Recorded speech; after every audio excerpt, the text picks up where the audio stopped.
મિત્રો, આકાશના વાદળો સમુદ્ર દરિયામાંથી કઈ રીતે પાણી ખેંચે છે એ આ પહેલા વિડીયોમાં જુઓ. સમુદ્ર દરિયાનું પાણી ખારું હોય છે, પણ વાદળ જ્યારે ખેંચીને આકાશમાં લઈ જાય છે ત્યારે કુદરતી એ પાણી મીઠું થઈ અને આપણે ચોમાસામાં વરસી જાય છે.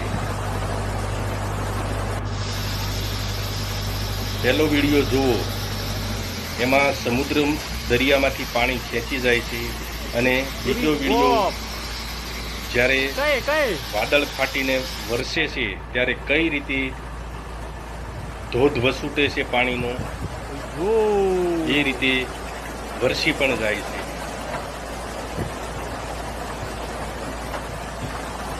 આ કુદરતી અદ્ભુત કહેવાય કે એ આ ધોધ સ્વરૂપે પાણી ધરતી ઉપર વરસી પણ જાય છે.